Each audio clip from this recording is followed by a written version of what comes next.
Wala kang kwenta. Palamunin ka lang sa pamilyang ito.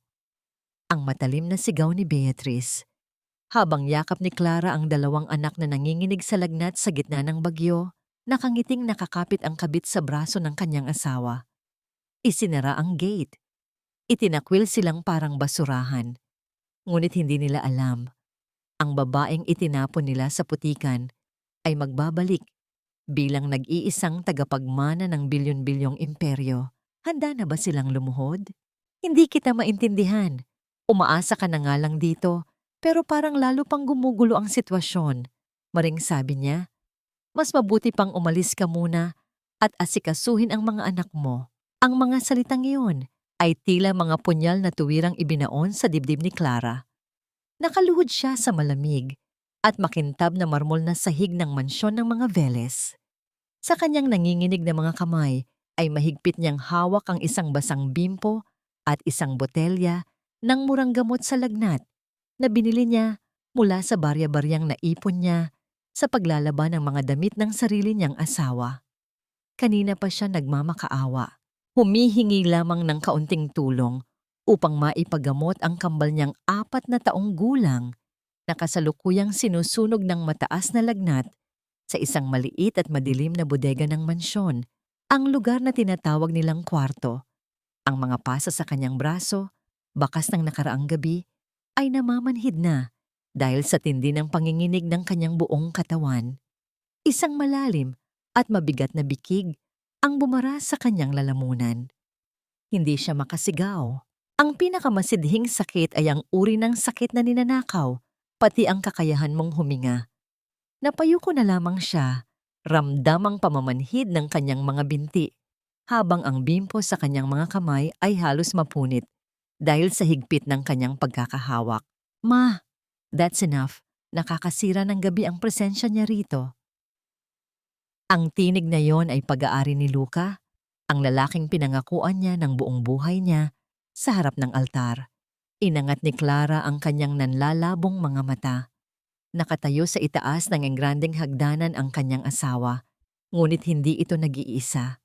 Nakapulupot sa braso ni Luca ang isang babaeng nakasuot ng mamahaling sutlang damit, si Valeria, na nakatingin kay Clara ng may halong pandidiri at pangungutya. Ang ngiti sa labi ng ibang babae ay isang malinaw na deklarasyon ng panalo. Luca, parang awa mo na. Ang boses ni Clara ay isang paos at basag na bulong nagmula sa pinakasulok ng kanyang nawasak na pagkatao. May sakit ang mga bata.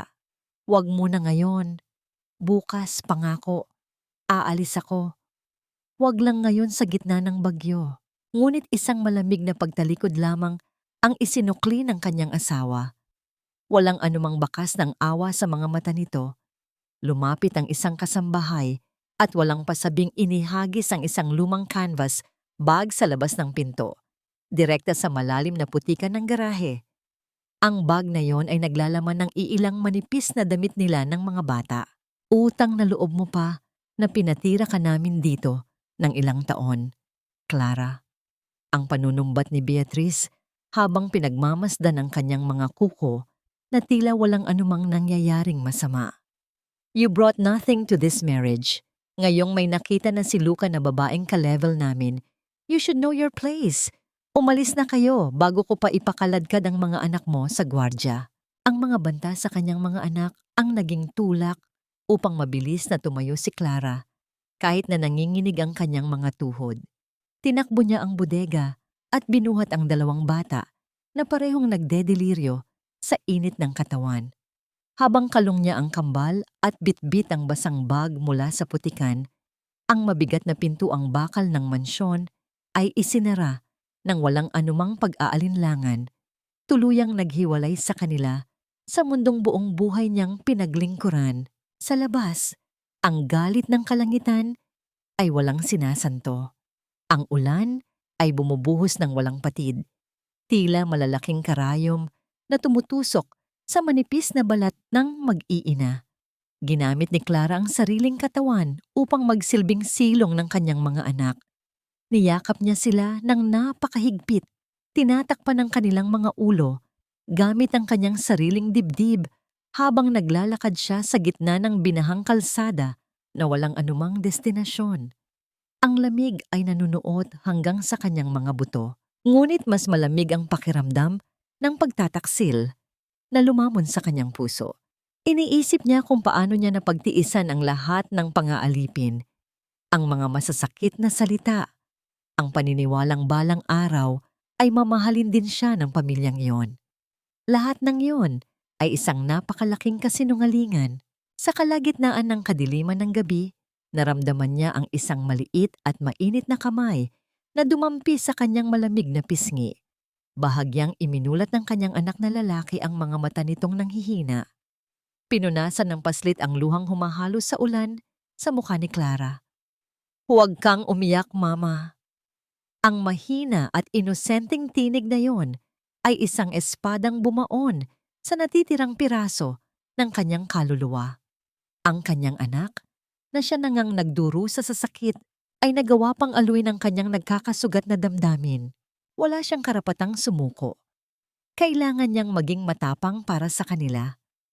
Habang humahakbang siya palayo sa subdibisyon ng mga mayayaman, ang kanyang mga kamay ay tuluyan ng namanhid sa lamig. Ang murang singsing na pilak na ibinigay ni Luca noong sila ay ikasal, ang tanging simbolo ng lahat ng kanyang pagsasakripisyo at katangahan, ay dahan-dahang dumulas mula sa kanyang basang daliri. Nahulog ito at gumulong papunta sa madilim at maruming kanal. Hindi man lang huminto si Clara upang silipin ito. Ang bahaging iyon ng kanyang buhay ay patay na.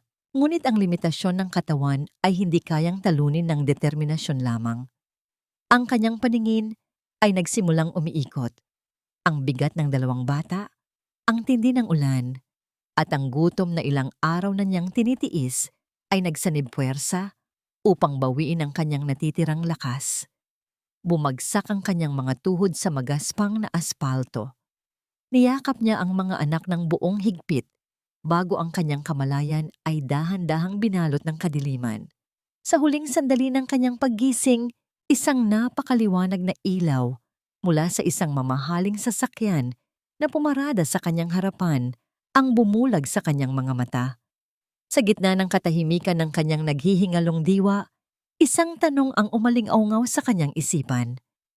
Hanggang dito na lamang ba ang kwento naming mag-iina? Unti-unting naglaho ang nakabubulag na liwanag mula sa kanyang gunita, napalitan ng isang malabong kisameng gawa sa kupas na yero at manipis na plywood. Ang unang bumati sa kamalayan ni Clara ay ang masangsang ngunit nakagiginhawang amoy ng eucalyptus at murang pampahid na langis. Wala na ang nakakapasong lamig ng bagyo. Sa halip, isang mainit at mabigat na hangin ang pumalibot sa kanyang katawan. Agad na bumalik ang kanyang diwa at ang pinakaunang hinanap ng kanyang nag-aalalang puso ay ang kanyang kambal. Pilit siyang bumangon mula sa matigas na papag at doon ay nakita niya ang isang eksenang tuluyang nagpabigay sa kanyang mga luhang kanina pa pinipigilan. Sa isang maliit na sulok na naliliwanagan ng isang lumang bumbilya, nakaupo ang isang matandang babae na may mapuputing buhok at nakasuot ng kupas na duster. Maingat nitong hinihipa ng umuusok na lugaw mula sa isang basag na mangkok bago dahan-dahang isinubo sa anak niyang lalaki. Ang lagnat ng mga bata ay tila bumaba na at ang kanilang mga paghinga ay payapa na hindi tulad ng naghihingalong sitwasyon nila kagabi sa labas ng mansyon ng mga Velez. Ang matanda na tinatawag ng mga taga roon na Manang Rosa ay tumingin kay Clara taglay ang mga matang walang halong panghuhusga, kundi purong awa at pag-ibig na tila ba isang tunay na ina. Isang mainit na luha ang tahimik na naglandas sa pisngi ni Clara. Ang kanyang lalamunan ay sumikip sa labis na pasasalamat. Sa loob ng mahabang panahon, nakalimutan na niya ang pakiramdam ng alagaan ng ituring na isang tao dahil sa pamamahay ng kanyang asawa ay mas mababa pa sa hayop ang naging turing sa kanya. Manang, maraming salamat po. Hindi ko alam kung paano ko kayo masusuklian. Nanginginig ang tinig ni Clara habang dahan-dahang lumapit at lumuhod sa harap ng matanda upang abutin ang magaspang nitong kamay. Ngumiti lamang si Manang Rosa at hinaplos ang magulong buhok ni Clara.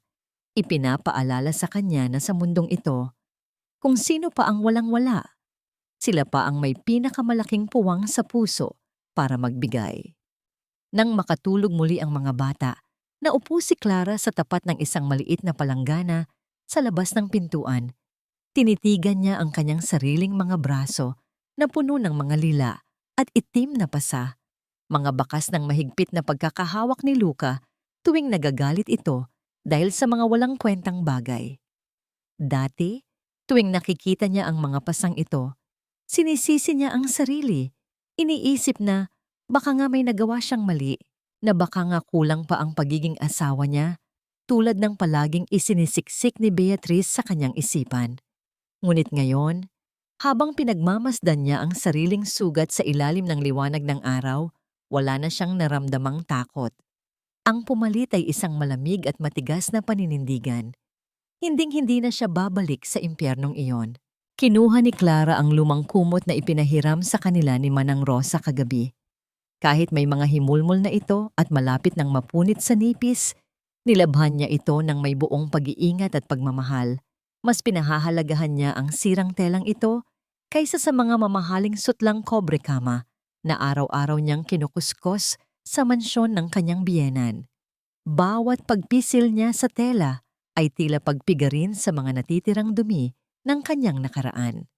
Dito sa maliit na eskinita ng mga squatter, natagpuan niya ang tunay na init na hindi kailanman mabibili ng yaman ng mga Veles. Habang abala siya sa pagbabanlaw, napansin niya ang pagbabago sa kilos ng mga tao sa paligid. Ang mga nagkukwentuhang kapitbahay ay unti-unting tumahimik. Ang kanilang mga mata ay nakapako sa iisang direksyon. Mula sa makipot at maputik na pasukan ng eskinita, isang lalaki ang dahan-dahang naglalakad palapit.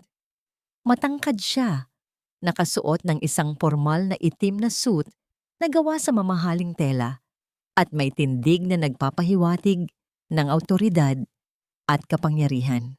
Ang kanyang presensya ay ganap na kabaligtaran ng kahirapan sa lugar na yon. Hindi siya nababakas ng pandidiri kahit pa nadudumihan ng putik ang kanyang makintab na sapatos na katumbas marahil ng isang taong sahod ng mga tao roon. Ang kanyang mga hakbang ay may tiyak na layunin.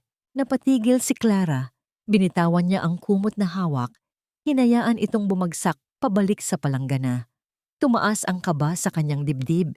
Iniisip kung inutusan ba ang lalaking ito ni Luca upang tuluyan silang saktan.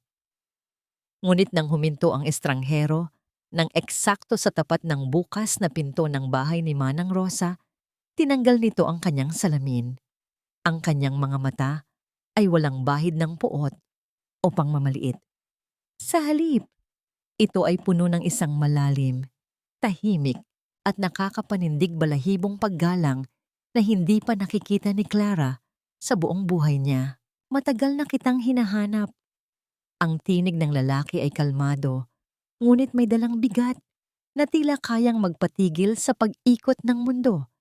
At bago pa man makapagsalita si Clara, binanggit nito ang isang pangalan na matagal na niyang ibinaon sa limot nang pakasalan niya ang lalaking sumira sa kanya. Senyorita Clara, Clara Montemayor.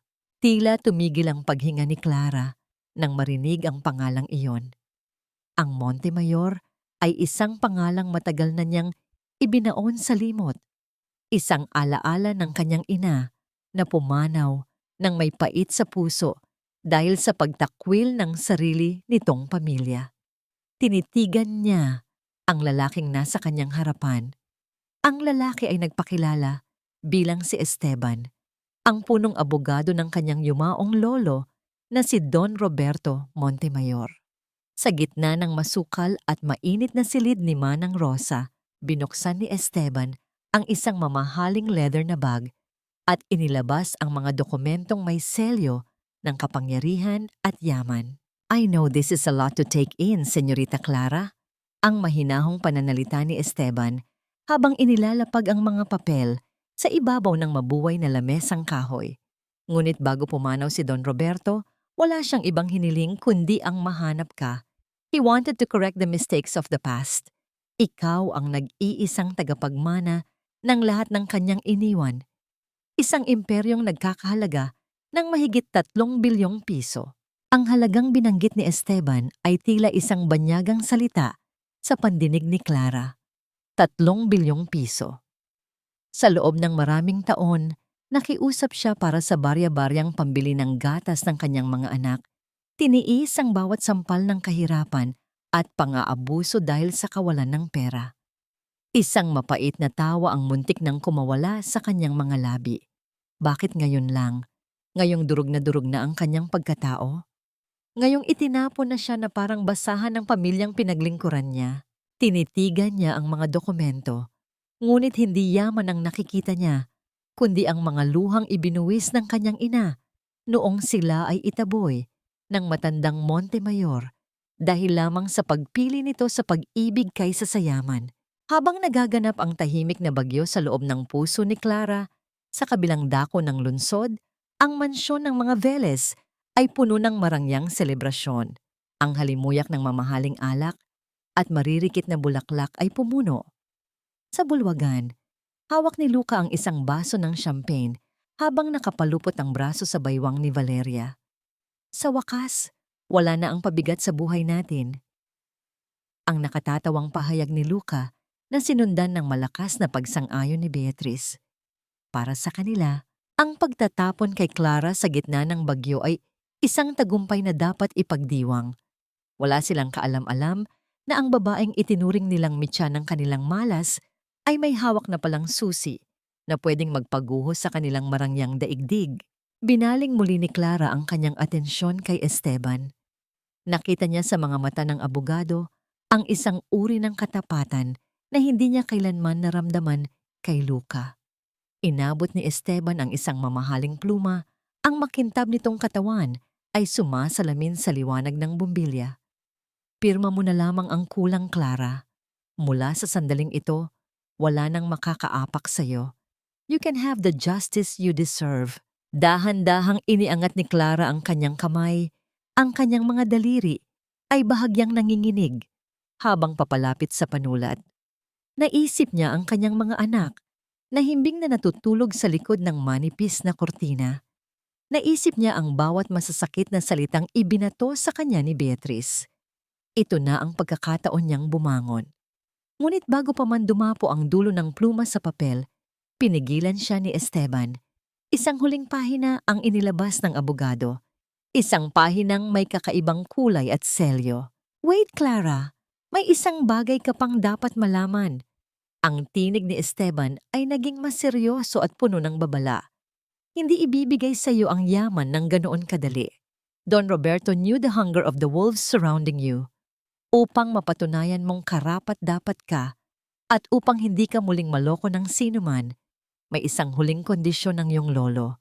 Isang pagsubok na magdedetermina kung mapapasa iyo ang bilyon-bilyong halaga o kung tuluyan itong mawawala at mapupunta sa kawanggawa. Napatitig si Clara sa huling pahina. Ang kanyang puso ay muling kumabog ng mabilis, hindi dahil sa takot, kundi dahil sa bigat ng hamong nakasaad sa harap niya. Ang bawat salita ay tila isang hamon sa kanyang natitirang lakas. Ano ang kailangan kong gawin? Ang tanong ni Clara. Ang kanyang tinig ay wala ng bakas ng pag-aalinlangan. Ngunit ang isinagot ni Esteban ay nagpabago sa timpla ng hangin sa loob ng silid. Isang kondisyong maglalagay sa kanya sa isang sitwasyong kailangan niyang muling harapin ang kanyang pinakamatinding bangungot.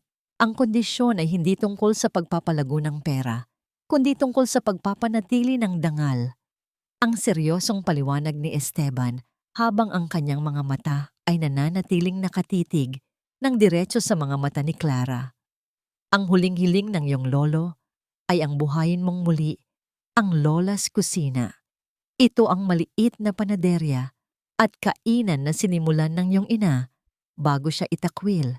Kailangan mong mapatunayan na kaya mong patakbuhin ito at magkaroon ng malinis na kita sa loob ng 6 na buwan. Ngunit may isang mahigpit na babala. Hindi mo maaaring gamitin ang bilyon-bilyong pondo ng korporasyon upang makuha ang iyong personal na paghihiganti sa pamilyang Velez sa panahong ito.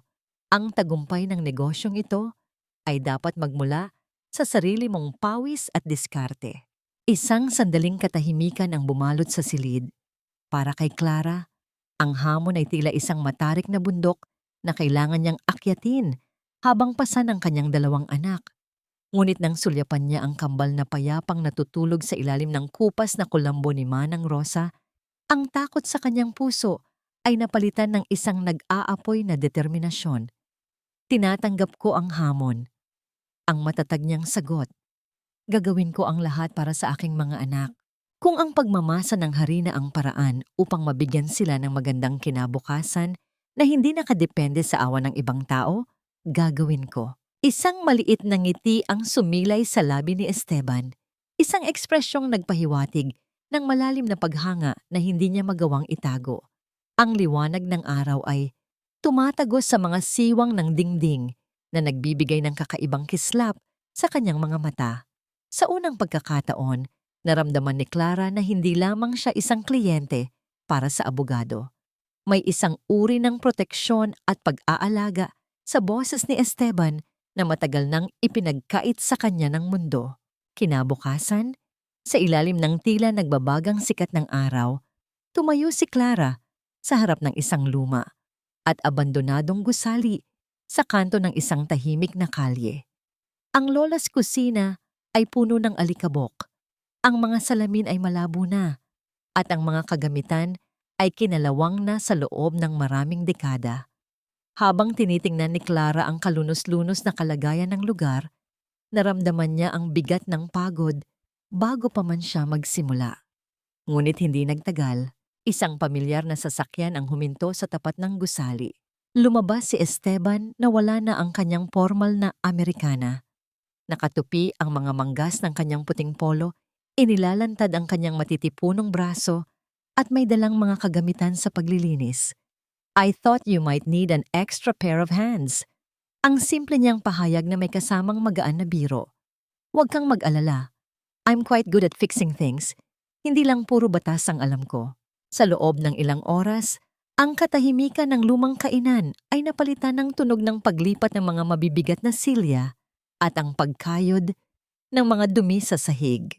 May isang hindi maipaliwanag na tensyon sa hangin habang nagtutulungan ang dalawa. Sa bawat pagkakataon na aksidenteng nagdidikit ang kanilang mga balat habang nag-aabot ng gamit, nakararamdam si Clara ng isang kuryenteng tila nanggigising sa kanyang nananamlay na puso. Ang paraan ng pagtingin ni Esteban sa kanya, hindi bilang isang biktima, kundi bilang isang babaeng may taglay na pambihirang lakas, ay unti-unting nagpapahilom sa mga sugat na iniwan ni Luca. Habang ang maghapon ay lumilipas sa paglilinis, sa kabilang panig ng lungsod, ang puot ay patuloy na nagluluto sa loob ng mansyon ng mga Velez. Si Luca ay nakaupo sa kanyang opisina. Madilim ang mukha habang binabasa ang ulat tungkol sa kanyang nababawasang balanse sa bangko. Ang kanyang kayabangan ay unti-unting kinakain ng takot sa paparating na krisis sa pananalapi. Hindi pwedeng mawala ang lahat sa atin, Luca. Ang pasigaw na paalala ni Beatrice habang pabalik-balik sa paglalakad. Ang babaeng yon, si Clara. Sigurado akong may itinatago siya. Paano siya nabubuhay nang wala ang pera mo? Kailangan nating gamitin ang tanging alas na meron tayo, ang mga bata. Kung hawak natin ang mga apo ko, mapipilitan siyang sumunod sa lahat ng gusto natin. Isang masamang ngiti ang gumuhit sa labi ni Luca. You're right, Ma. I'll make sure she loses everything she loves. If she wants a fight, I'll give her a war she can never win. Sa loob ng lola's kusina, kakatapos lang ni Clara at Esteban na ayusin ang harapang bahagi ng kainan. Pagod man ay may ngiti sa mga labi ni Clara habang pinagmamasdan ang bunga ng kanilang paghihirap. Ngunit ang kapayapaang iyon ay biglang naputol ng isang motorsiklo ang huminto at isang lalaki ang lumapit upang iabot ang isang puting sobre. Dahan-dahang binuksan ni Clara ang sulat. Ang kanyang mukha ay nawalan ng kulay at ang papel ay nagsimulang manginig sa kanyang mga kamay. Ito ay isang opisyal na dokumento mula sa korte. Isang petisyon para sa sole custody ng kanyang mga anak na inihain ni Luca Velez na may kasamang mga kasinungalingang nagsasaad na si Clara ay isang iresponsable at walang kakayahang ina. Ang sakit na tila isang kutsilyong ibinaon sa kanyang dibdib ay muling bumalik, mas matindi at mas malalim kaysa sa kahit anong sampal. Napasandal siya sa pader, ang kanyang hininga ay naging mababaw at mabilis. Esteban, kukunin nila sa akin ang mga anak ko. Ang basag na bulong ni Clara na puno ng matinding pait at takot. Ang puting papel na hawak ni Clara ay tila naging isang pirasong yelo na nagpamanhid sa kanyang buong pagkatao.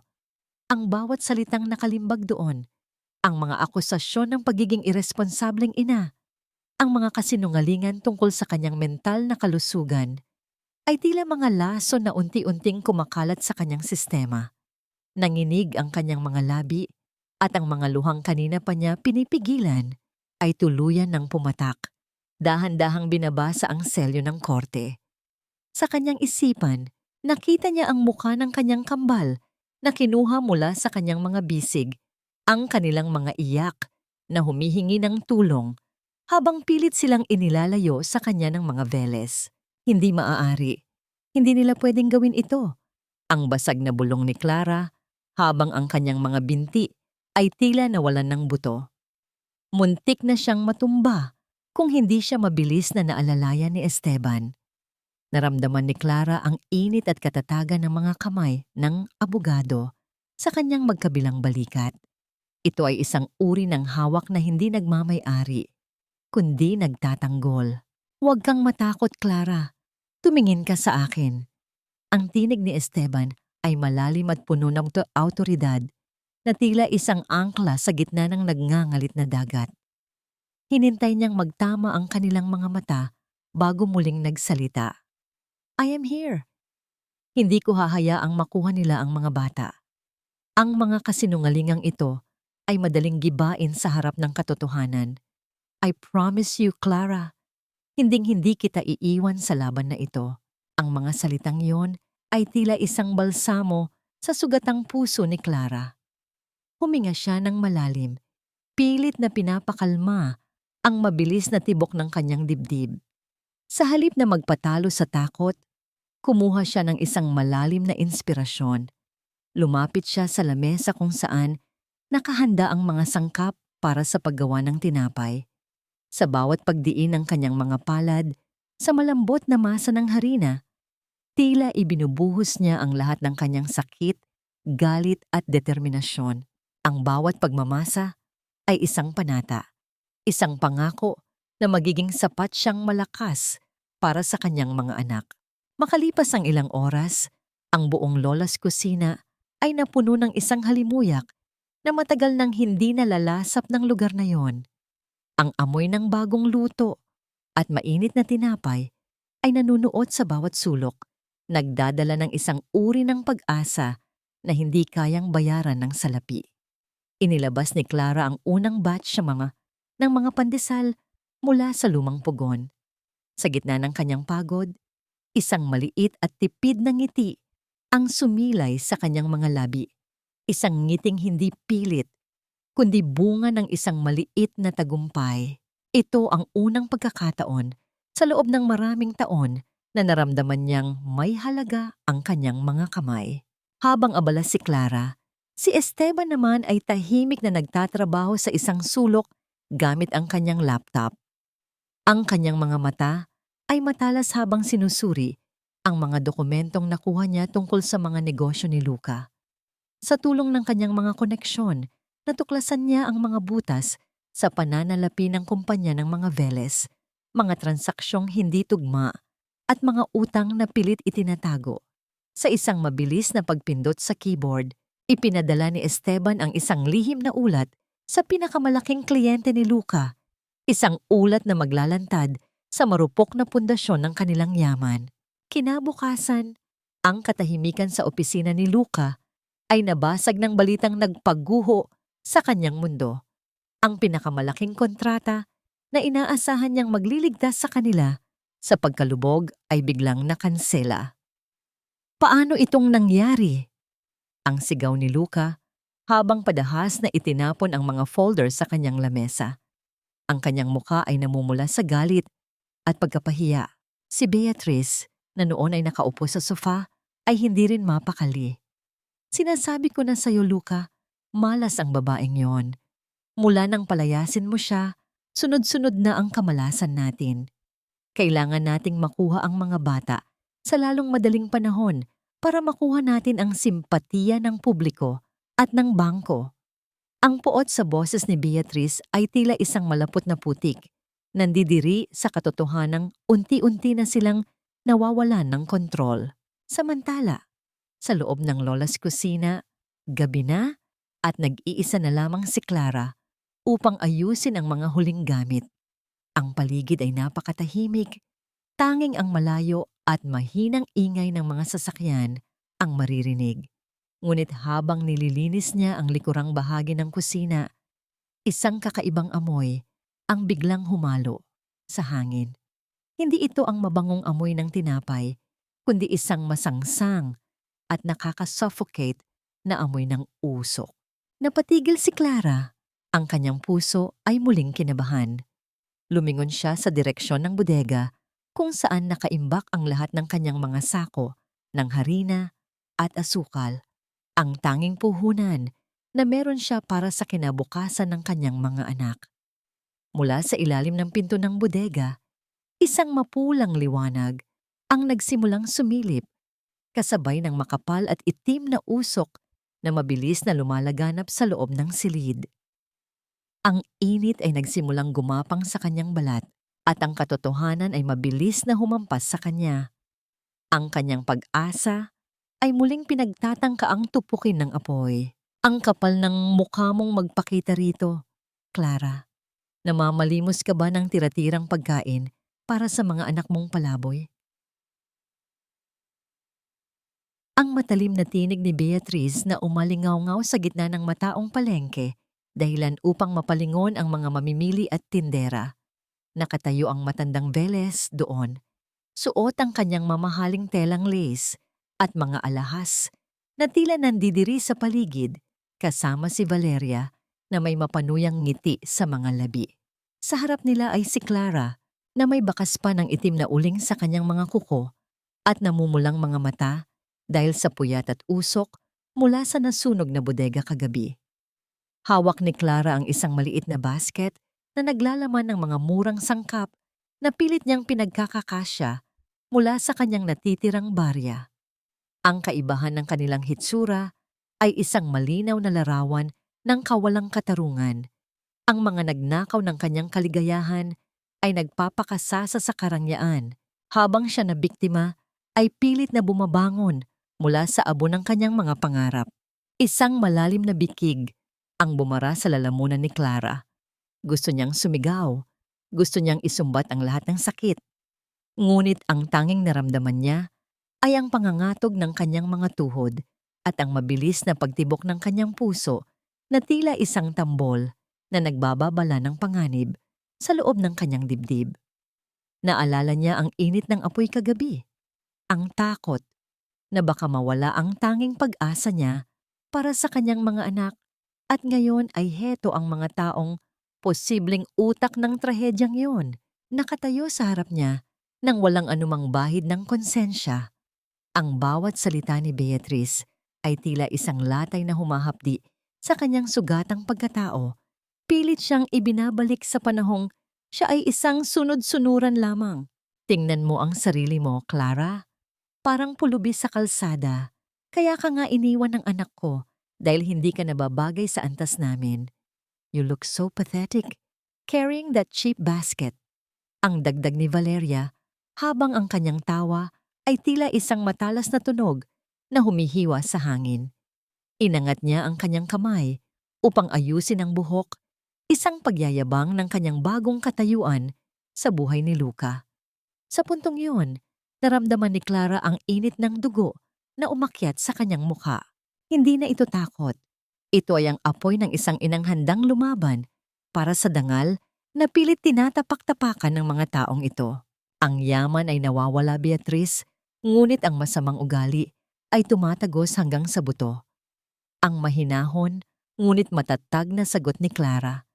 Diretso siyang tumingin sa mga mata ng kanyang dating biyenan, isang tingin na hindi na nagtataglay ng kahit anong bahid ng takot.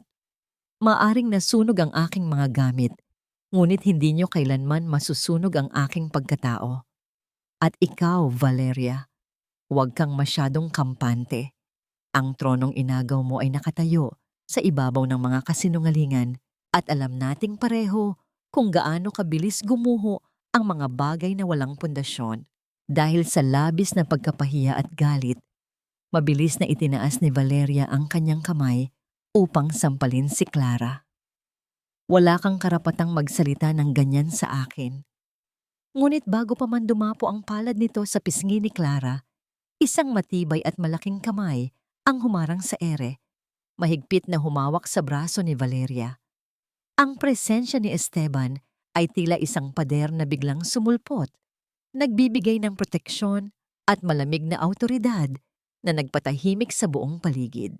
Ang kanyang mukha ay seryoso at ang kanyang mga mata ay naglalabas ng matinding talim na nagpaatras kay Beatrice. Huwag mong susubukan na saktan siya. Ang mababa at mapanganib na tinig ni Esteban na sapat na upang manginig ang dalawang babae. Ang pananakit sa kapwa ay may kaukulang parusa sa batas at masisiguro ko na hindi niyo gugustuhing makaharap ako sa loob ng korte. Clara, let's go. Hindi mo kailangang magsayang ng oras sa mga taong walang halaga. Inakay ni Esteban si Clara paalis. Ang kanyang kamay ay marahang nakapatong sa likod ng babae. Isang kilos na nagpapahiwatig na hindi na muling mag-iisa si Clara sa kahit anong laban. Pagdating sa loob ng maliit na opisina ng Cham Bakery, nananatiling tahimik si Clara habang pinagmamasdan ng kanyang mga kamay na may bakas pa rin ng uling. Ang kaba ay unti-unti nang napapalitan ng isang mabigat na determinasyon. Inilapag ni Esteban ang isang maliit na tablet sa ibabaw ng lamesa. I recovered the footage from the neighboring shop's security camera, Clara. Hindi ito malinaw dahil sa dilim, ngunit sapat na ito upang makita ang isang pamilyar na anino. Dahan-dahang pinanood ni Clara ang video. Ang kanyang mga mata ay nanlaki at ang kanyang hininga ay tila tumigil nang makita ang isang lalaking bumaba mula sa isang itim na sasakyan, may dalang galon ng gasolina at mabilis na naglakad patungo sa kanyang bodega.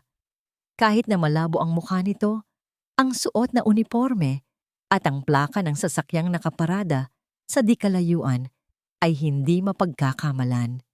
Ito ang personal na driver ni Luca Velez. Ang katotohanan ay tila isang malamig na tubig na ibinuhos sa kanyang pagkatao. Hindi lang siya gustong palayasin ng mga Velez. Gusto nilang burahin ang anumang bakas ng kanyang pagsisikap mula sa mundong ito.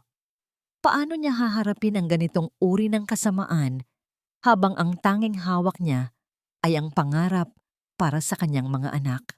Ang langit ay muling nagdilim, tila nakikiramay sa bigat ng damdaming dala ng mga natuklasan ni Clara. Ang banayad na simoy ng hangin ay unti-unting naging malamig at basa, hudyat ng paparating na ulan. Habang dahan-dahang isinasara ni Clara ang mga lumang bintana ng lola's kusina, ang bawat pagdampi ng malamig na hangin sa kanyang balat ay tila isang malupit na paalaala. Ang amoy ng basang lupa ay nagdala sa kanya pabalik sa gabing iyon. Ang gabing itinapon siya sa kalsada, ang gabing ang tanging silong niya ay ang sariling mga bisig para sa kanyang mga anak. Naramdaman niya ang bahagyang panginginig ng kanyang mga kamay at ang kanyang hininga ay naging mababaw habang ang alaala ng kawalan ng malay at takot ay muling gumagapang sa kanyang sistema. Ngunit bago pa man tuluyang lamunin ng dilim ang kanyang diwa, isang malapad at itim na payong ang sumilong sa kanya. Hindi na niya narinig ang paglapit ng sasakyan, ngunit ang pamilyar at nakagiginhawang presensya ni Esteban ay naramdaman niya agad. Ang abogado ay nakatayo sa kanyang tabi, hawak ang payong ng may katatagan. Napansin ni Clara na ang kabilang balikat ni Esteban ay unti-unti nang nababasa ng ulan. Pilit nitong inilalapit ang payong sa kanya upang masiguro na wala kahit isang butil ng tubig ang dadampi sa kanyang damit. Ang tahimik na sakripisyong ito, ang maliit na kilos ng pag-una sa kanyang kapakanan kaysa sa sarili, ay nagdulot ng isang kakaibang init sa dibdib ni Clara. Isang pakiramdam na matagal na niyang kinalimutan. Tara na, Clara. Ihahatid na kita. Ang mahinahon at malalim na tinig ni Esteban na tila isang mainit na kumot na bumalot sa kanya. Wala nang nagawa si Clara kundi sumunod. Sa loob ng sasakyan, ang amoy ng sariwang mint at malinis na leather ay nagbigay ng pakiramdam ng kaligtasan. Ang tanging maririnig ay ang ritmo ng ulan na tumatama sa bubungan ng sasakyan na tila isang banayad na musika sa gitna ng katahimikan. Habang binabaybay nila ang kalsada, hindi nakatiis si Clara na magtanong, "Bakit mo ginagawa ito, Esteban? You're a top-tier lawyer. Bakit ka nagpapakahirap sa isang tulad ko na kahit ang bodega ay hindi mapangalagaan?" Ang kanyang tinig ay puno ng pagduda sa sarili. Ang sugat ng kanyang nakaraan ay tila bumubukas muli. Bahagyang bumagal ang takbo ng sasakyan. Tumingin si Esteban sa malayo. Ang kanyang mga mata ay nagpakita ng isang lungkot na bihirang makita ng sinuman. "Dahil nakikita ko ang nanay ko sa iyo, Clara. My mother stayed in a toxic marriage for years dahil akala niya iyon ang tama para sa akin. I watched her spirit die a little bit every day until wala na siyang natira para sa sarili niya. Noong pumanaw siya, ipinangako ko na hinding-hindi ko hahayaang mangyari iyon sa ibang babae kung may magagawa ako. You're not just a case for me, Clara. You're someone who deserves to be seen, to be protected, and to be loved for the strength you carry."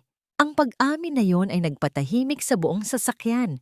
Naramdaman ni Clara ang isang matinding kuryente ng emosyon na dumaoy sa kanyang puso. Hindi lang ito basta pasasalamat.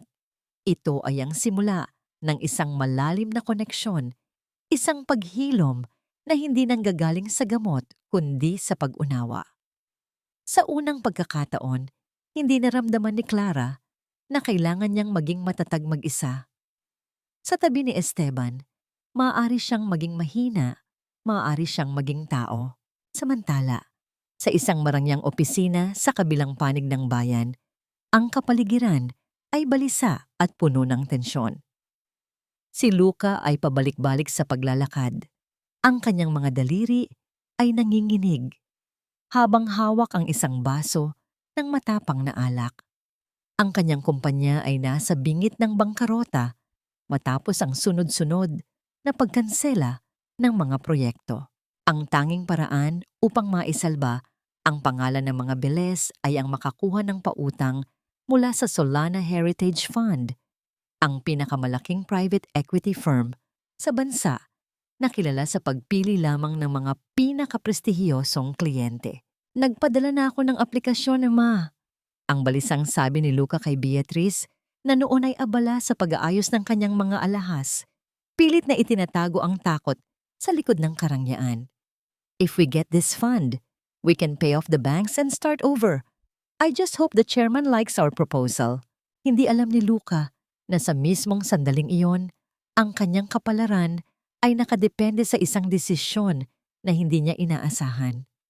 Sa loob ng sasakyan, nakatanggap si Clara ng isang mensahe sa kanyang bagong telepono mula sa kanyang fund manager. Binasa niya ito ng tahimik. Ang kanyang mga mata ay unti-unting naningkit, habang ang bawat salita ay nagbibigay sa kanya ng isang kapangyarihang hindi niya kailanman inakalang magkakaroon siya. "Senyorita Clara," ang nakasaad sa mensahe, "ang kumpanya ni Luca Velez ay kasalukuyang nagmamakaawa para sa isang emergency loan mula sa iyong pondo. Ang lahat ng kanilang ari-arian, kabilang ang mansyon kung saan kanila pinalayas, ay nakataya bilang kolateral. Isang salita mo lang at maaari nating bawiin ang lahat sa kanila bukas na bukas din. Ano ang nais mong gawin?" Napatitig si Clara sa labas ng bintana. Sa mga patak ng ulan, na dumadaloy sa salamin. Ang pagkakataon na paghihiganti ay nasa kanyang mga kamay na. Ngunit habang tinitingnan niya ang tahimik at matalinong profile ni Esteban na nagmamaneho sa kanyang tabi, isang mahalagang tanong ang sumagi sa kanyang isipan. Handa na ba siyang maging tulad ng kanyang mga kaaway?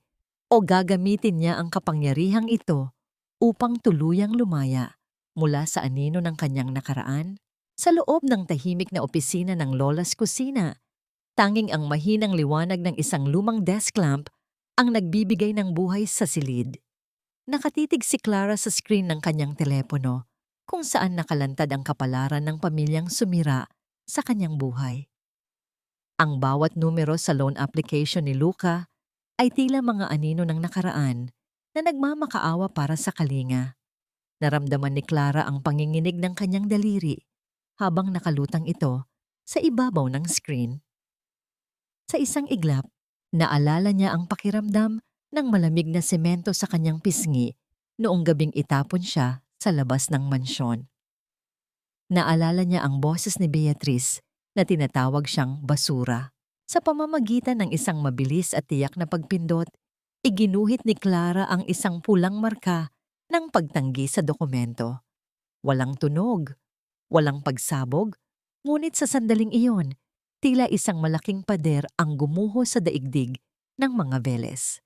Ang pagtangging iyon ay hindi lamang tungkol sa pera, kundi isang deklarasyon na ang panahon ng kanyang pagiging biktima ay tapos na. Isang malalim na buntong hininga ang kumawala sa kanyang dibdib, hindi ng galit, kundi ng isang uri ng kapayapaang ngayon lamang niya naramdaman. Kinabukasan, ang Lola's kusina ay muling nabuhay sa halimuyak ng bagong lutong tinapay. Ang mga mamimili ay dumaragsa, hindi lamang para sa pagkain, kundi para sa init at pag-asang nanunuot sa bawat sulok ng kainan. Sa gitna ng abalang kusina, nakita ni Clara si Esteban na tumutulong sa pag-aayos ng mga silya. Ang paraan ng pagngiti nito sa mga bata, ang pagiging natural ng kanyang presensya sa buhay ni Clara, ay nagdudulot ng isang kakaibang pintig sa kanyang puso. Ito ang ligayang matagal nang ipinagkait sa kanya. Isang ligayang hindi nanggagaling sa karangyaan, kundi sa katapatan at paggalang. "You look inspired today, Clara," ang puna ni Esteban habang lumalapit sa kanya. May dala itong baso ng malamig na tubig para sa babaeng kanina pa nagtatrabaho. Ang kanilang mga daliri ay bahagyang nagtagpo nang abutin ni Clara ang baso. Isang simpleng haplos na nagpadala ng kuryente ng kaba at ligaya sa kanyang buong katawan. "I just realized that building something with my own hands feels much better than living in a palace built on lies, Esteban," ang sagot ni Clara nang may kasamang matamis na ngiti. "Salamat sa pananatili sa tabi ko." Habang namamayani ang kapayapaan sa panig ni Clara, ang mansyon ng mga Velez ay tila isang barkong unti-unting nilalamon ng dagat. Ang balita ng pagtanggi sa kanilang pautang ay humampas kay Luca na tila isang malakas na bagyo. Ang kanyang opisina ay puno ng mga nagkalat na papel, ang kanyang mukha ay balisa at puno ng pawis. Ang kanyang kayabangan ay unti-unti nang pinapalitan ng desperasyon. "It's over, Ma! We lost the loan! Ang Solana Heritage Fund!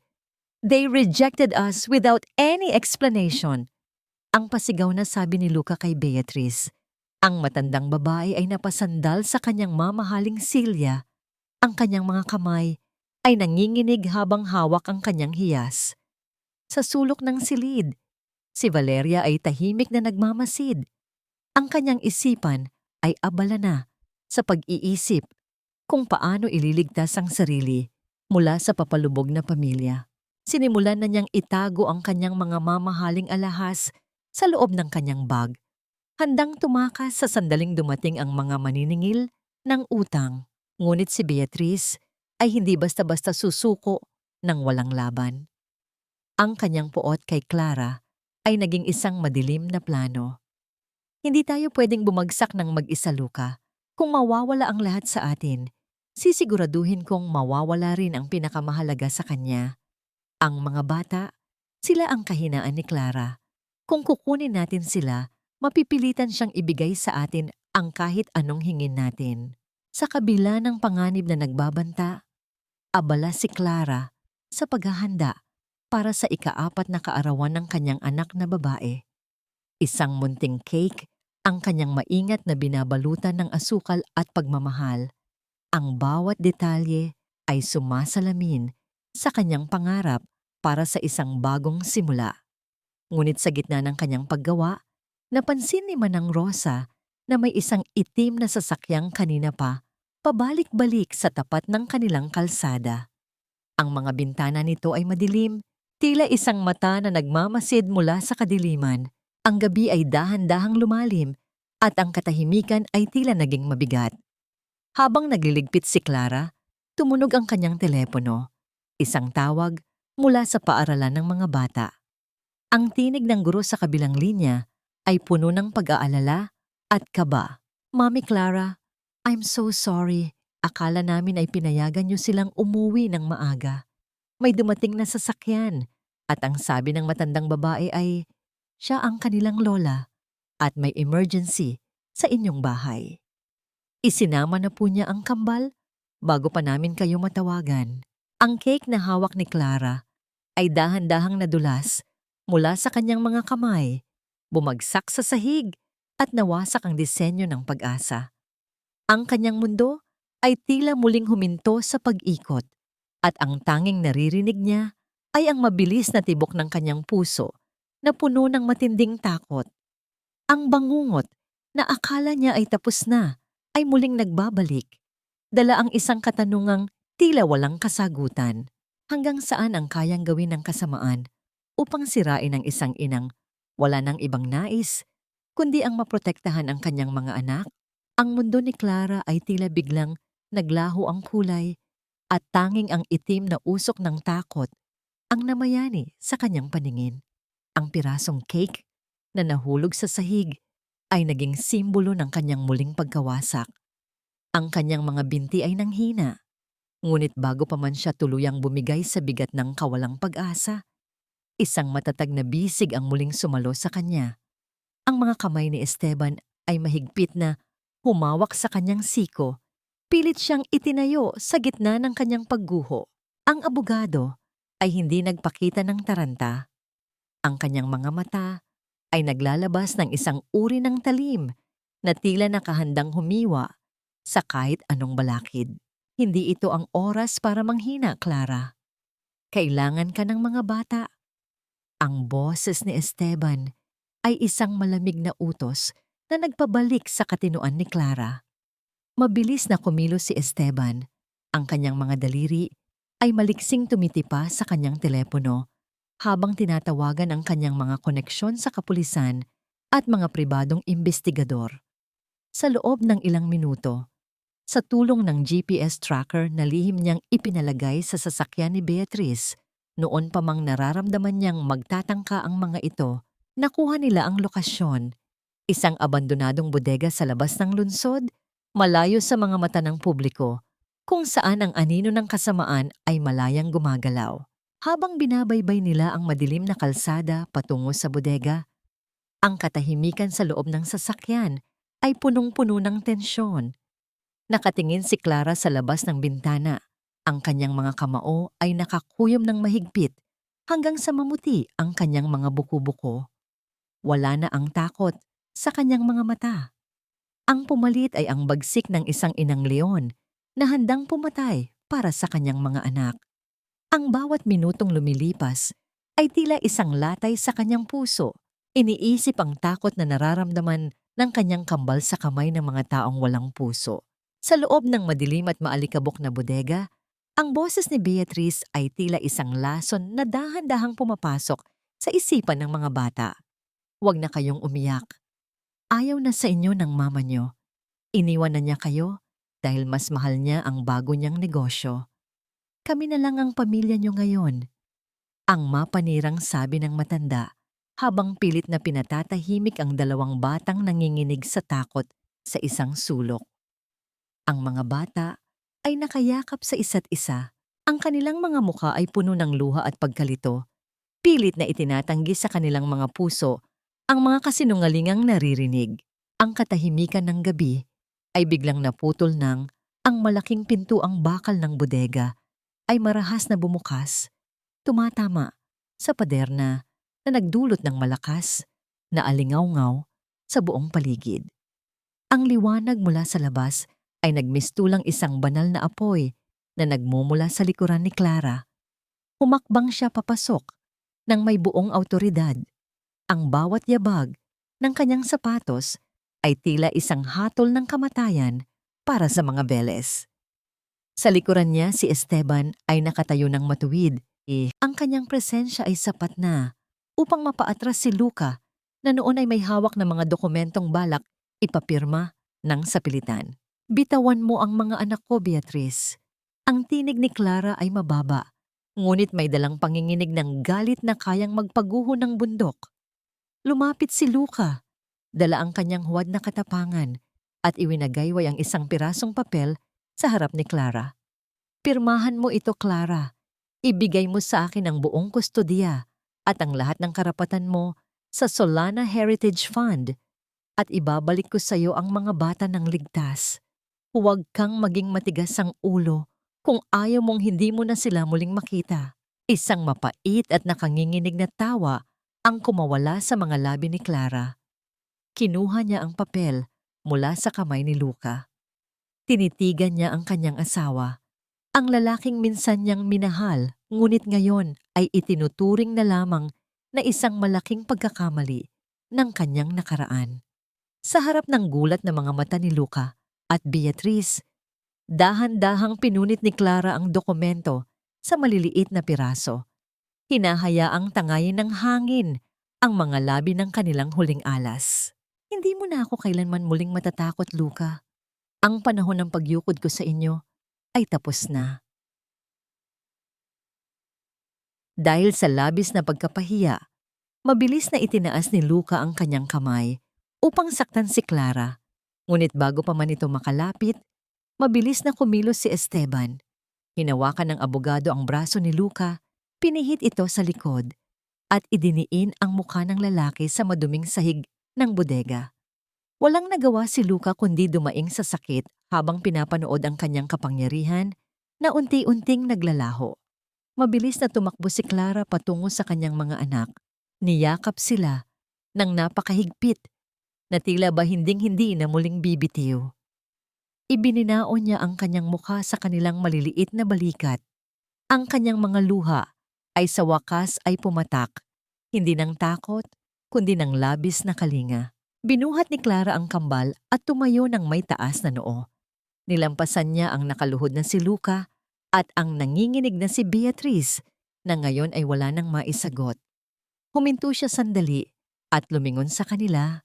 Ang kanyang mga mata ay nagpapakita ng isang uri ng kapangyarihan na tanging ang isang inang nagwagi ang makapagtataglay. Tandaan niyo ang gabing ito dahil ito ang huling gabi na makahihinga kayo ng maluwag. Handa na ang impyernong inilaan ko para sa inyo. Habang papalabas sila ng bodega, naramdaman ni Clara ang panginginig ng kanyang mga kamay. Ngunit nang marinig niya ang mahinang tinig ng kanyang anak na babae na bumubulong ng, "Mama, I'm scared," agad niyang tinakpan ang mga tainga ng mga bata gamit ang kanyang mga palad. Ayaw na niyang marinig o makita pa nila ang kahit anong dumi ng mundong kinabibilangan ng mga Velez.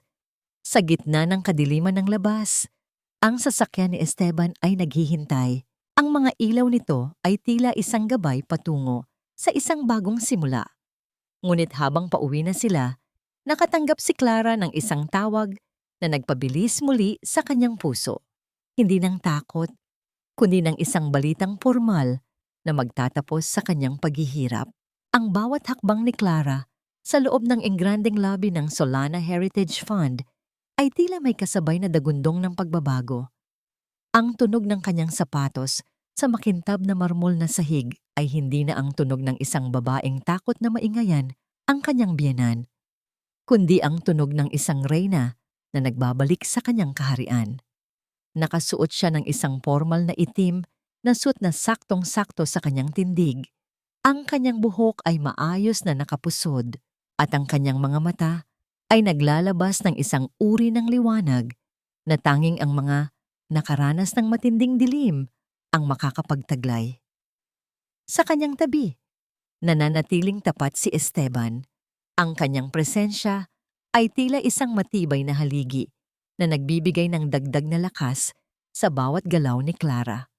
Ang lahat ng empleyado ay yumuyukod habang siya ay dumadaan, isang paggalang na matagal nang ipinagkait sa kanya ng mundo. Sa kabilang dako ng lungsod, sa loob ng mansyon na dati ay itinuturing ni Clara na isang ginintuong bilangguan, ang katahimikan ay tila isang mabigat na kumot na sumasakal kay Luca. Pumasok siya sa kanyang silid. Ang kanyang mga kamay ay nanginginig habang hinahanap ang susi ng kanyang lihim na vault. Ang kanyang huling pag-asa ay ang mga itinatago niyang hiyas at cash na sapat sana upang makatakas sila sa ibang bansa. Ngunit nang dahan-dahan niyang mapaikot ang mekanismo ng bakal na pinto at bumukas ito, ang kanyang puso ay tila tumigil sa pagtibok. Ang vault ay walang laman. Tanging ang malinis na velvet na sapin nito ang natira.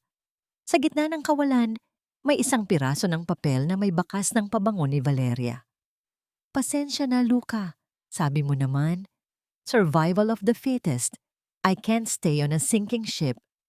Ang nakasulat sa maikling liham, ang pagtataksil ng babaeng pinili niya kaysa sa kanyang asawa ay tila isang malakas na sampal na nagpaggising sa kanya sa katotohanang siya ay wala ng kahit ano. Napaupo si Lucas sa sahig, ang kanyang mga kamay ay nakabaon sa kanyang buhok, habang ang kanyang mundo ay tuluyan ng gumuho. Hindi nagtagal, ang katahimikan ng mansyon ay nabasag ng pagdating ng mga kalalakihang nakasuot ng uniforme ng bangko at mga abogado.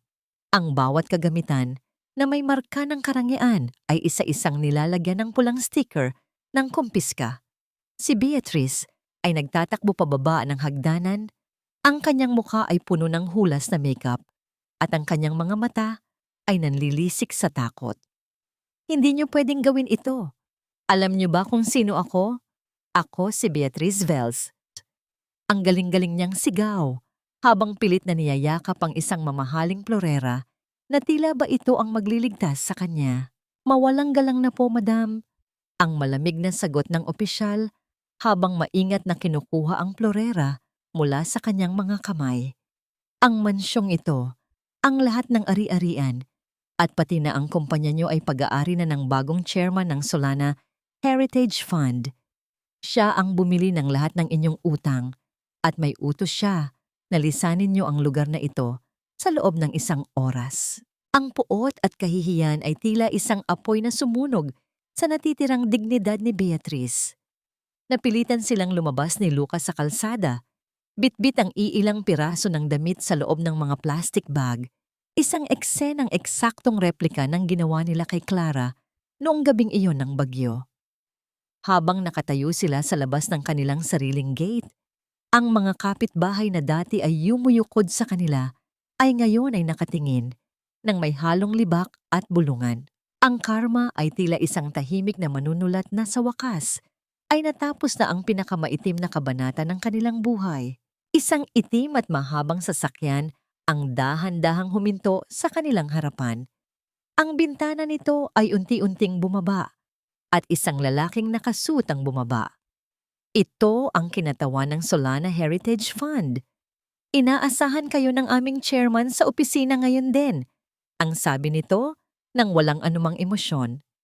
"May mahalaga siyang dokumento na kailangan niyang ipasaksi sa inyo bago tuluyang isara ang kaso ng inyong pagkakautang." Pumasok sa loob ng sasakyan sina Luca at Beatrice.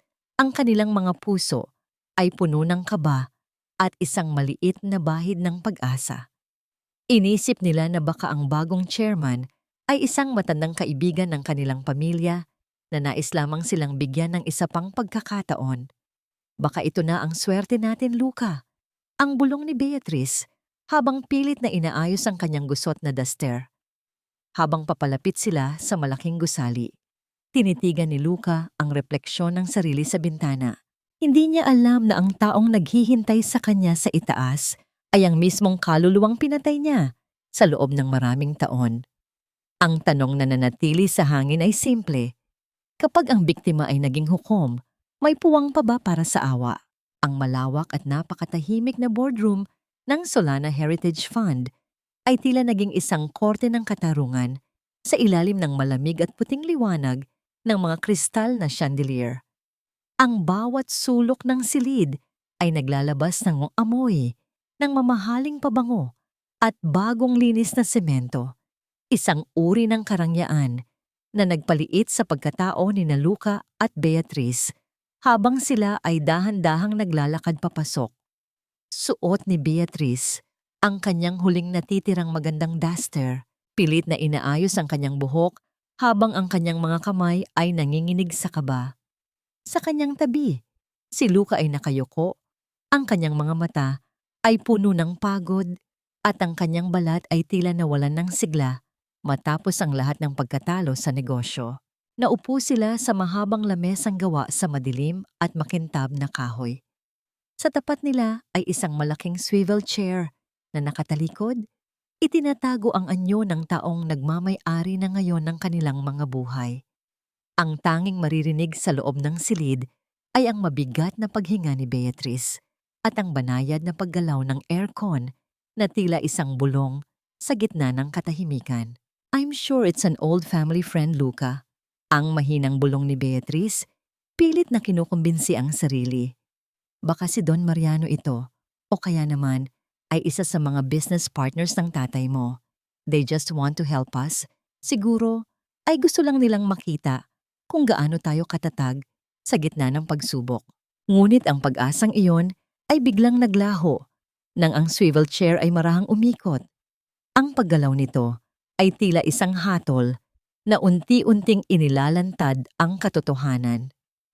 Nang tuluyang humarap ang upuan, ang hininga ni Beatrice ay tila nanigas sa kanyang lalamunan. Doon, nakaupo ng may buong dangal at kapangyarihan, ay si Clara. Ang kanyang mukha ay walang kahit anong bakas ng dumi o pagod. Ang kanyang balat ay kumikinang sa ilalim ng liwanag at ang kanyang mga mata ay malamig at matalim, tila mga diamanteng sumasalamin sa lahat ng sakit na kanyang pinagdaanan. Sa kanyang likuran, nakatayo si Esteban. Ang kanyang mga kamay ay nasa likod at ang kanyang anyo ay tila isang matapat na bantay ng isang reyna. Imposible! Ang biglang sigaw ni Beatrice. Ang kanyang boses ay pumiyok sa gitna ng matinding gulat at poot. Tumayo siya at itinuro ang kanyang nanginginig na daliri kay Clara. "Mali ito. Ikaw? Ikaw ang chairman? Baka nagkakamali lang kami ng kwartong pinasukan. Isa ka lang basurahang pinulot namin sa kalsada, Clara. You are nothing but a palamunin. Paanong ang isang tulad mo ang uupo sa pwestong yan?" Hindi nagbago ang ekspresyon ni Clara. Nanatili siyang kalmado, tila ang mga hiyaw ni Beatrice ay mga langaw lamang na hindi dapat pagtuunan ng pansin. Dahan-dahan niyang inabot ang isang mamahaling tasa ng tsaa at uminom. Nang may buong grace, ang bawat galaw niya ay isang sampal ng katotohanan sa harap ng kanyang dating biyenan. Nang ibaba niya ang tasa, ang tunog ng porselana sa lamesa ay tila isang tuldok sa lahat ng ingay ni Beatrice. Ang basurahang tinapon niyo sa gitna ng bagyo, Beatrice, ay siya na ngayong may hawak ng bawat sentimong pinaglalaban mo. Ang tinig ni Clara ay tahimik, ngunit may dalang bigat na tila kayang magpaguho ng buong gusali. Inilabas niya ang isang makapal na folder at inihagis ito sa gitna ng lamesa. Ang mga papel ay nagkalat sa harap ni Luca at Beatrice. Inilalantad ang mga pirma ng kanilang mga utang, ang mga dokumento ng pagsisamsam sa kanilang mansyon, at ang lahat ng katibayan ng kanilang pagbagsak. "I didn't just buy your debt, I bought your pride. I bought your history. Everything you thought made you superior is now under my name." O ba? Naputol ang katapangan ni Luca.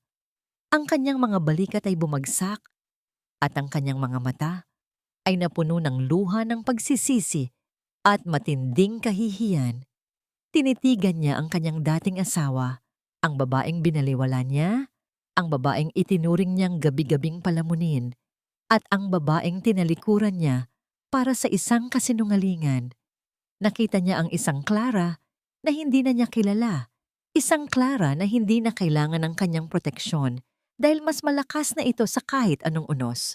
Dahil sa kawalan ng magagawa, dahan-dahang lumabas si Luca mula sa kanyang upuan. Sa gitna ng gulat na tingin ni Beatrice, si Luca ay kumuli ng sulyap kay Clara bago tuluyang bumagsak ang kanyang mga tuhod sa malamig na sahig ng boardroom. Humagulhol siya. Ang kanyang mga kamay ay pilit na inaabot ang laylayan ng damit ni Clara habang siya ay nagsusumamo. "Clara, please, patawarin mo ako." Ang basag na tinig ni Luca na puno ng desperasyon. "Nalito lang ako. Nabulag ako ni Valeria. Pero ikaw pa rin ang asawa ko, Clara. Kami ang pamilya mo. Please, huwag mo namang gawin ito sa amin. Isipin mo ang mga bata. Isipin mo ang pinagsamahan natin. We were a family once, di ba? Give us a second chance, please." Inangat ni Clara ang kanyang paningin. Tiningnan ang lalaking nakaluhod sa kanyang paanan.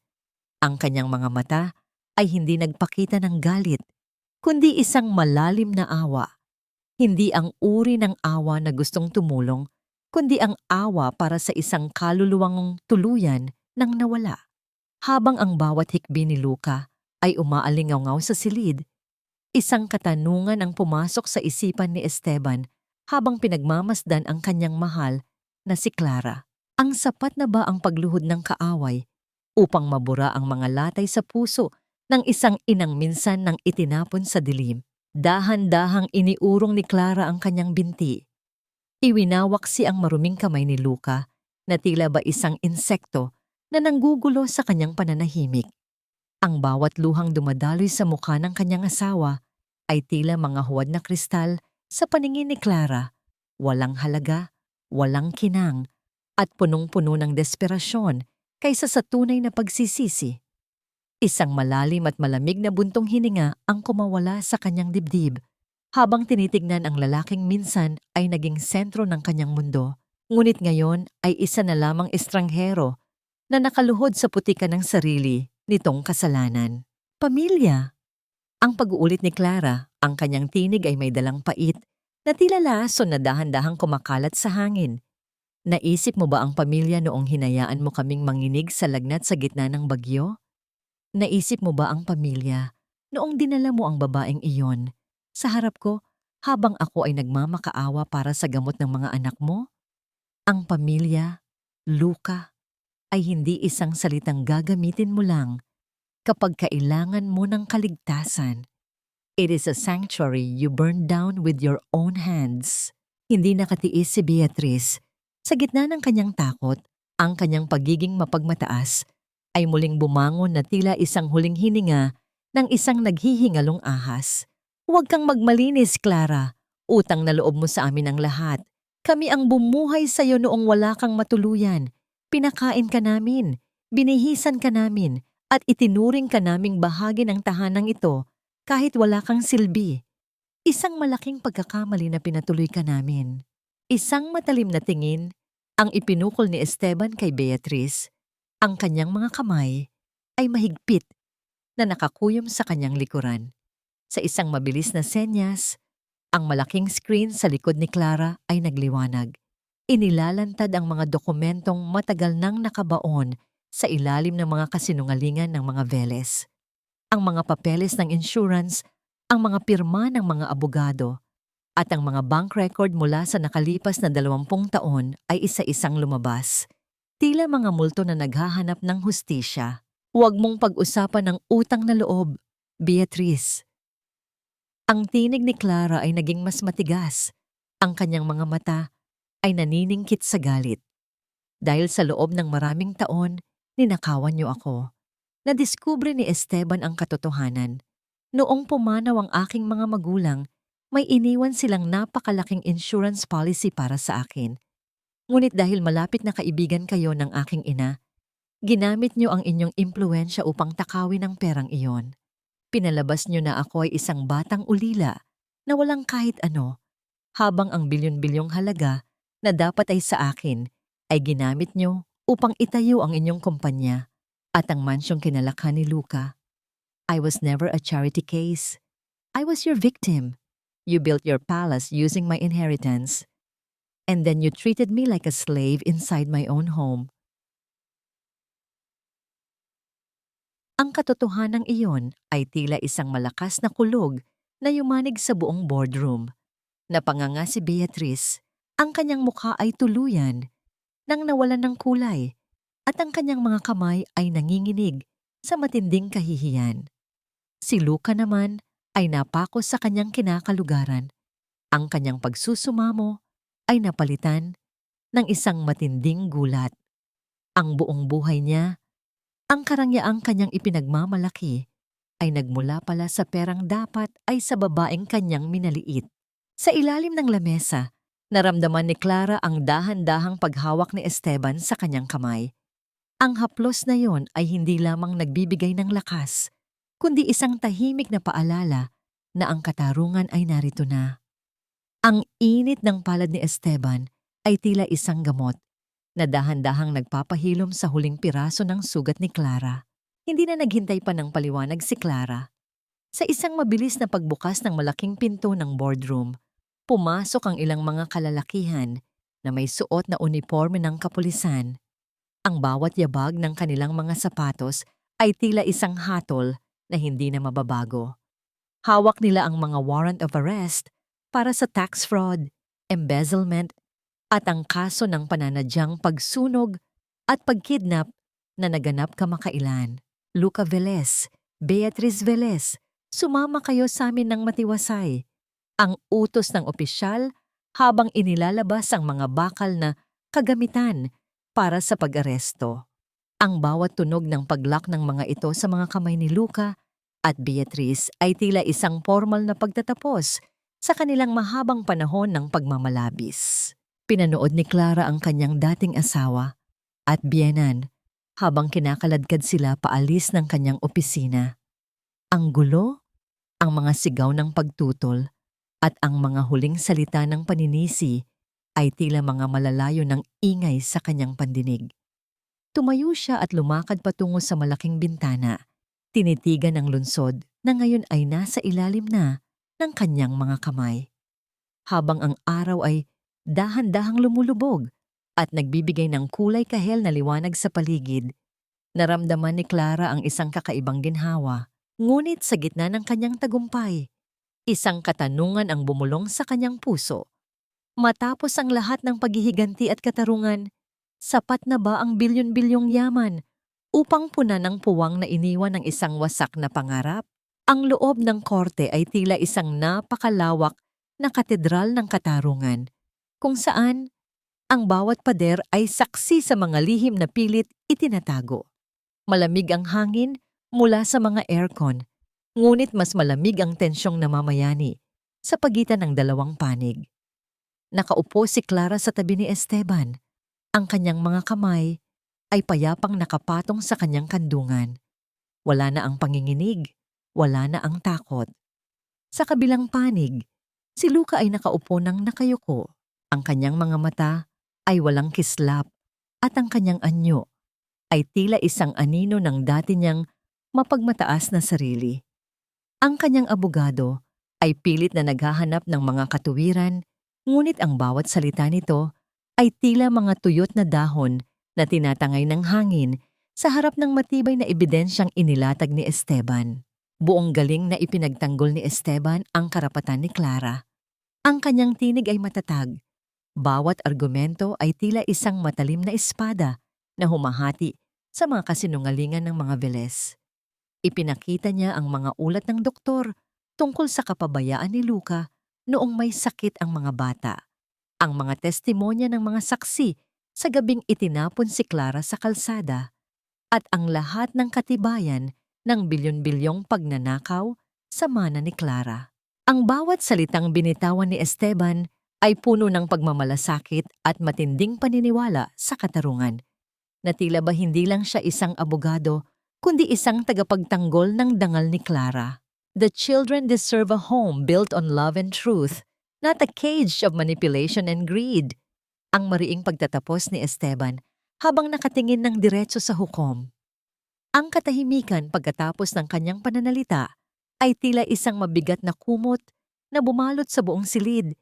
Hinihintay ang huling pasya ng kapalaran. Ang tunog ng pagbagsak ng kahoy na malit ng hukom sa ibabaw ng mesa ay tila isang hatol na nagtapos sa lahat ng paghihirap ni Clara. Ang bawat salitang binigkas ng hukom ay tila mga awit ng kalayaan sa pandinig ni Clara. Sole and absolute custody is hereby granted to Clara Montemayor. Luca Velez is ordered to maintain a distance of at least 500 meters from the mother and the children at all times. Sa sandaling iyon, ang huling tanikala na nag-uugnay kay Clara sa kanyang madilim na nakaraan ay tuluyan ng naputol. Naramdaman ni Clara ang pag-init ng kanyang mga mata. Ang mga luhang dumaloy sa kanyang pisngi ay hindi na mga luha ng sakit, kundi mga luha ng tagumpay at labis na ginhawa.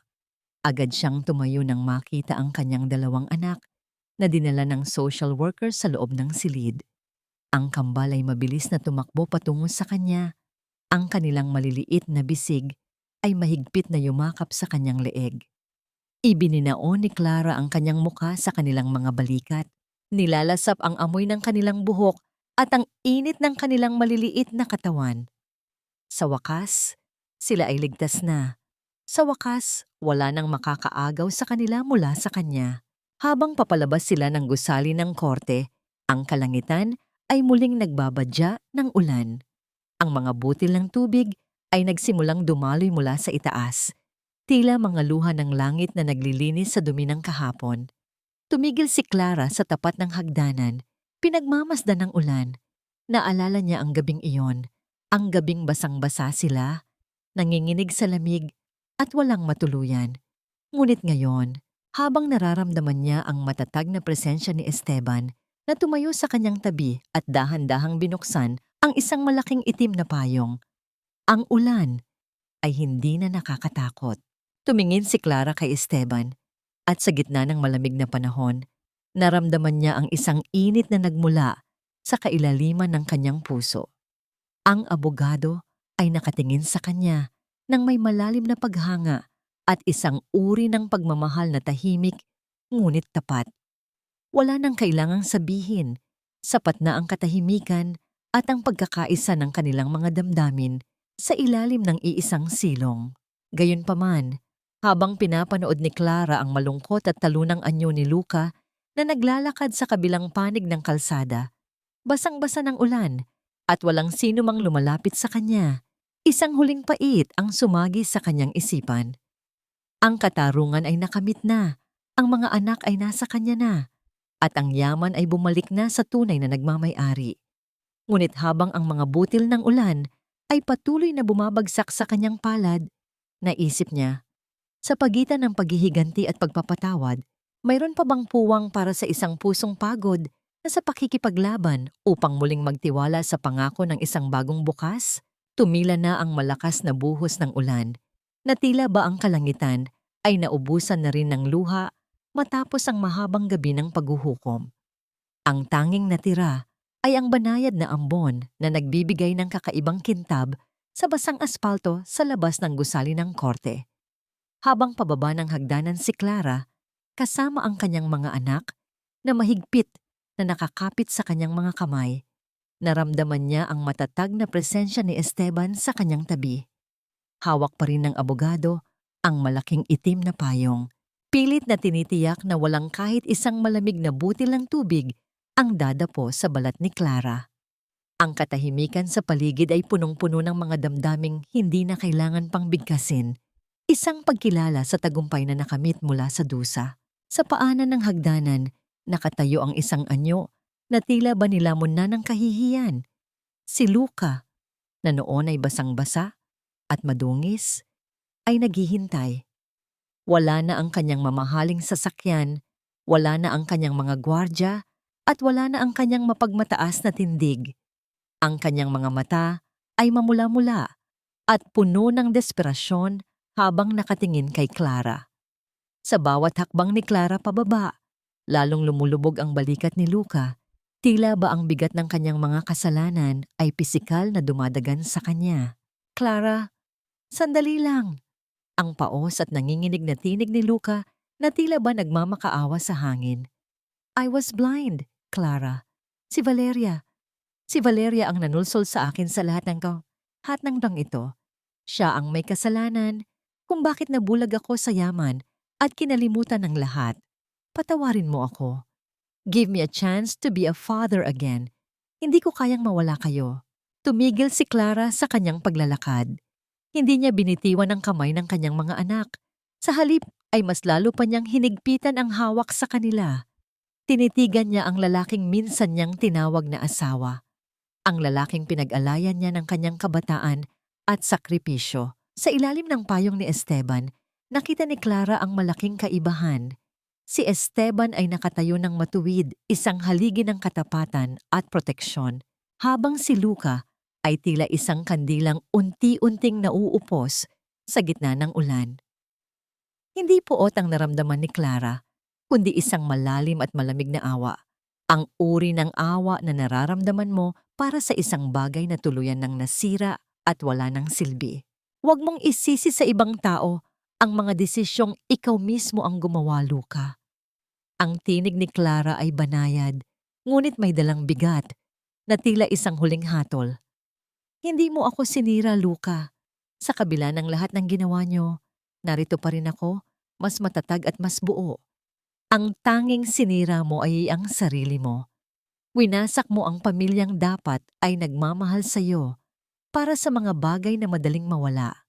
Ngayon, harapin mo ang katahimikang ikaw mismo ang lumikha. Hindi na hinintay ni Clara ang anumang sagot. Isang matatag na pagtalikod ang kanyang ginawa. Isang pagtalikod na nagpahiwatig na ang anino ng kanyang nakaraan ay wala ng kapangyarihan sa kanyang hinaharap. Sa bawat hakbang niya palayo kay Luca, tila ba may mga mabibigat na kadena na unti-unting nalalaglag mula sa kanyang puso. Naramdaman niya ang bahagyang panginginig ng kanyang mga kamay, ngunit agad itong napawi nang dahan-dahan niyang itiniklop ang sariling maliit na payong na bitbit niya kanina. Sa isang tahimik at makahulugang kilos, kusang inabot ni Clara ang bakanting kamay ni Esteban at mahigpit itong hinawakan.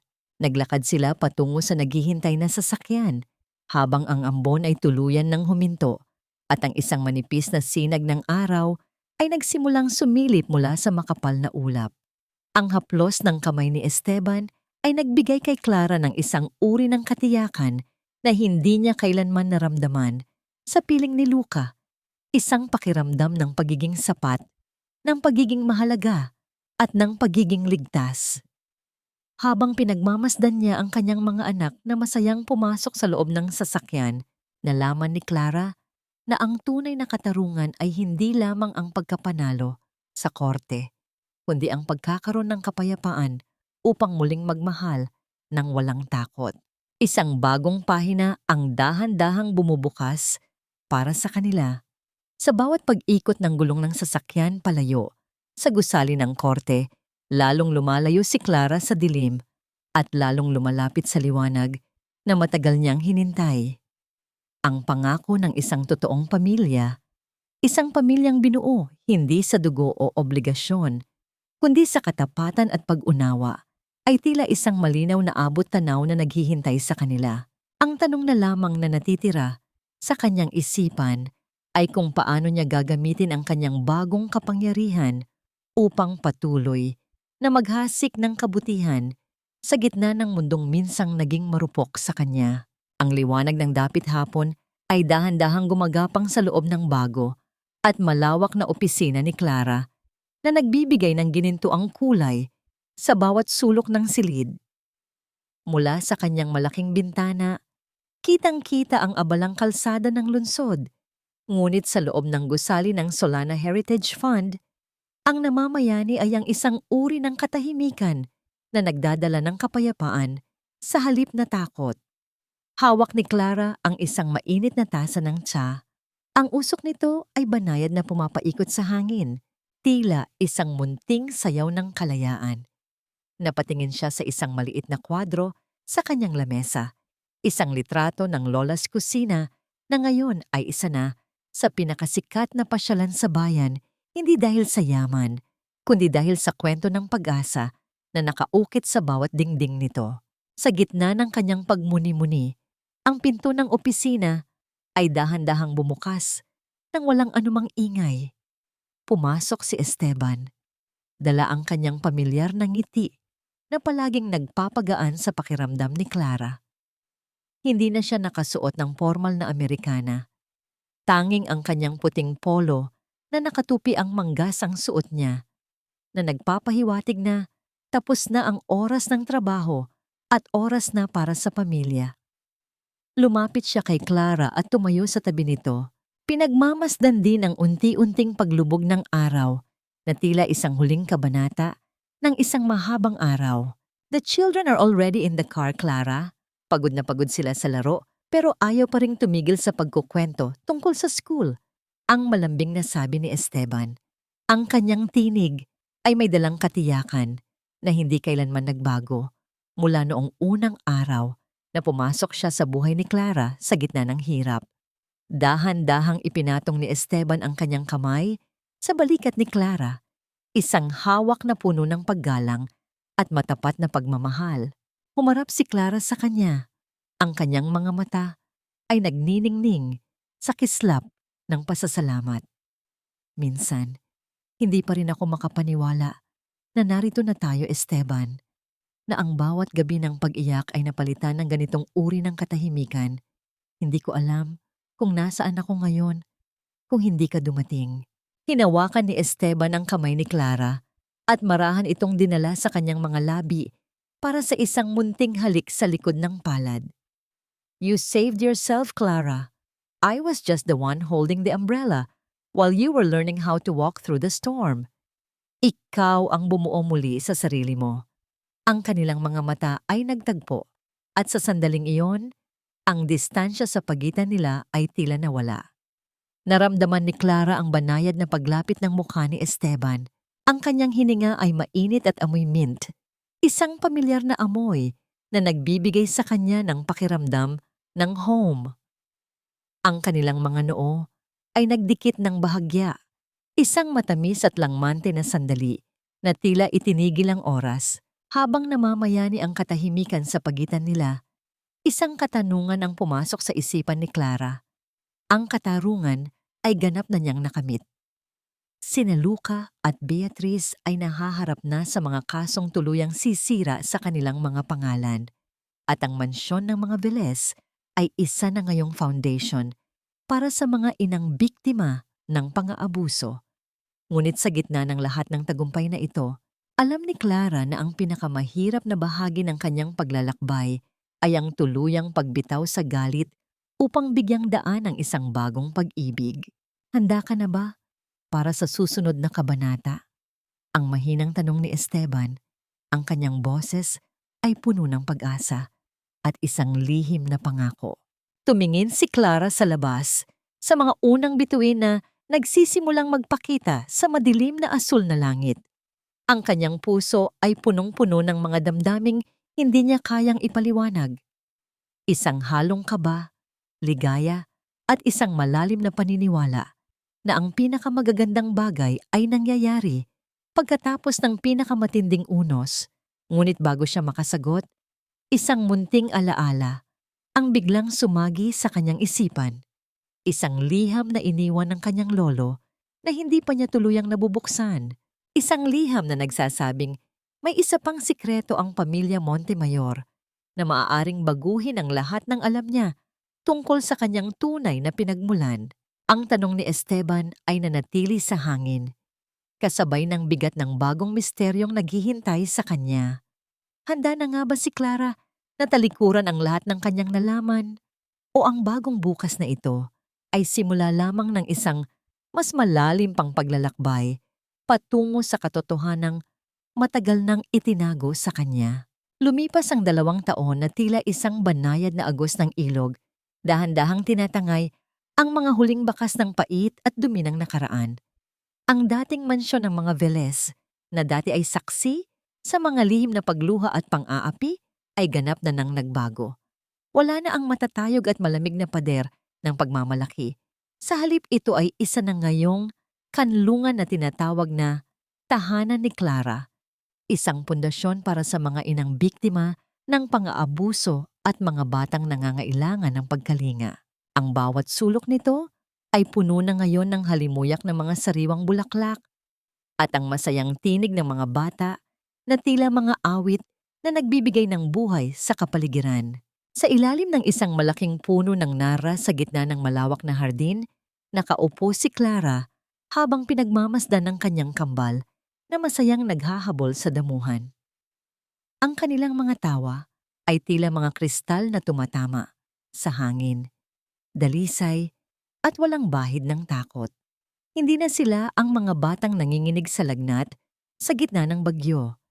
Sila ay mga bata na ngayong lumalaki sa ilalim ng init ng tunay na pagmamahal.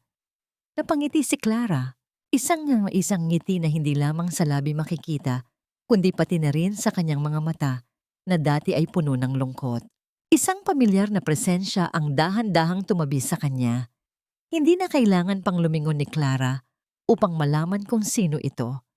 Ang amoy ng sariwang hangin at ang init na nagmumula sa katabing upuan ay sapat na upang malaman niyang naroon si Esteban.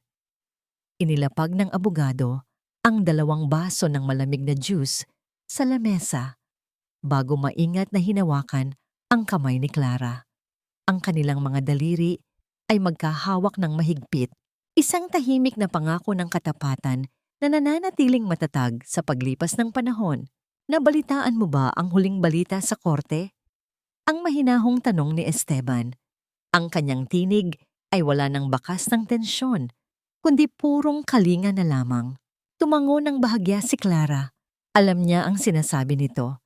Si Luca at Beatriz ay tuluyan ng nahatulan ng mahabang pagkabilanggo dahil sa kanilang mga krimen sa pananalapi at ang tangkang pananadya sa buhay ng mga bata. Ang kanilang yaman ay ganap ng naubos at ang tanging natira sa kanila ay ang katahimikan ng 4 na sulok ng selda. Ngunit sa gitna ng balitang ito, wala nang naramdamang katuwaan si Clara. Hindi dahil sa naawa siya, kundi dahil ang kanyang puso ay wala na sa panahong iyon.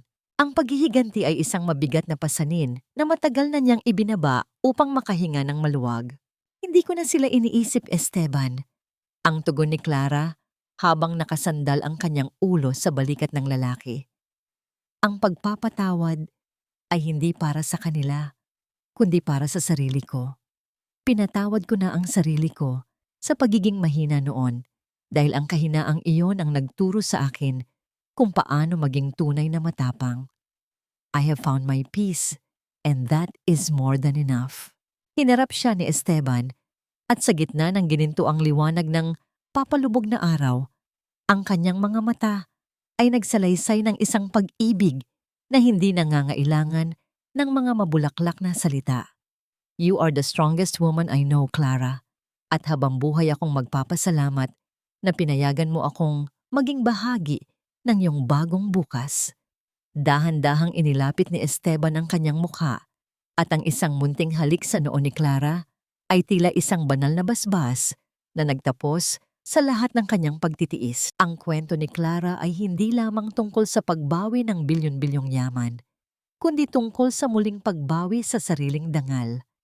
Ang tunay na yaman ay hindi matatagpuan sa loob ng isang vault o sa dami ng ari-arian, kundi sa higpit ng yakap ng iyong mga anak at sa katapatan ng taong handang manatili sa tabi mo, umulan man o umaraw.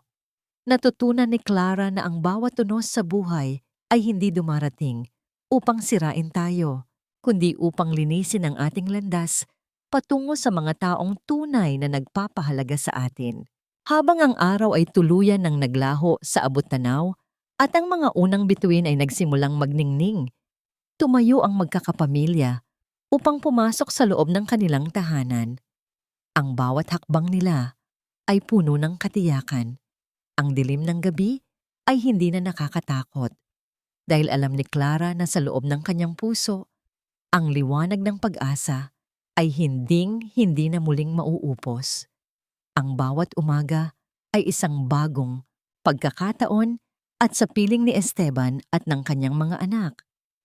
Handa na si Clara na harapin ang anumang kabanatang isusulat pa ng tadhana.